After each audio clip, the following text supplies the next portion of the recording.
Hello friends, কেমন আছো তোমরা? আশা করি সবাই ভালো আছো। পরীক্ষার আর মাত্র 15 দিন বাকি। কালকে যে ব্লগটা শেয়ার করেছিলাম সেখানে দেখিয়েছিলাম কাল লাইফ সায়েন্সের ফার্স্ট চ্যাপ্টারটা করেছিলাম। তো কালকে যে এমসিকিউগুলো পড়েছিলাম সেগুলো সকালবেলা একবার রিভাইজ করে নিচ্ছি। আমি প্রতিদিন এভাবেই পড়ি, আগের দিন যেটা পড়ি সেটা আগে একবার রিভাইজ করে নিই, তারপর নতুন চ্যাপ্টার শুরু করি। তা টাইমটা একটু বেশি লাগে, কিন্তু আমি যদি রোজ সেগুলো রিভাইজ না করি আমার পরে কিন্তু সেগুলো আর মনে থাকে না।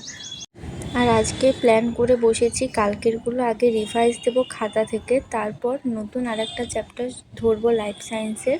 পুরো চ্যাপ্টার ওই যতগুলো পয়েন্ট আছে সেগুলো আগে পড়ে নেব, তারপর যাবতীয় এমসিকিউ আছে, মক টেস্ট আছে, সেগুলো করব। আর আজকে সকালে আপাতত লাইফ সায়েন্সটাই পড়বো। রাত্রের দিকে আজকে ইংরাজি না হলে জিকে, এই দুটোর মধ্যে কোনো একটা সাবজেক্ট করার ইচ্ছে আছে।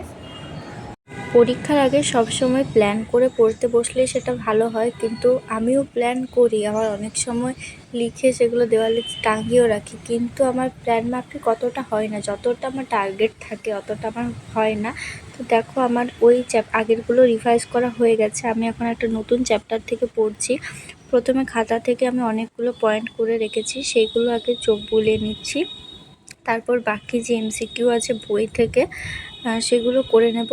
আজকের ব্লগটা একটু ছোটই হয়েছে, পুরোটা তুলতে পারিনি। সো হে ফ্রেন্ডস, আজকের ব্লগটা শুরু করেছিলাম সকাল থেকে, আর এখন বাজে বিকেল 5টে। এখন আমার পড়া হয়ে গেছে, একটু ছাদে ঘুরতে এসেছি। তো ব্লগটা আজকে এখানে শেষ করছি। আর যদি রাতে পড়তে বসি তাহলে সেই রুটিনটা আলাদাভাবে তোমাদের সাথে শেয়ার করব। আর এক্সামের আর মাত্র 15 দিন বাকি। তোমাদের কার কেমন প্রিপারেশন হয়েছে আমাকে জানিও। আজকের মতো এখানে ব্লগটা শেষ করছি। সবাই খুব ভালো থেকো, আর সবাইকে এক্সামের জন্য অল দ্য বেস্ট। বাই।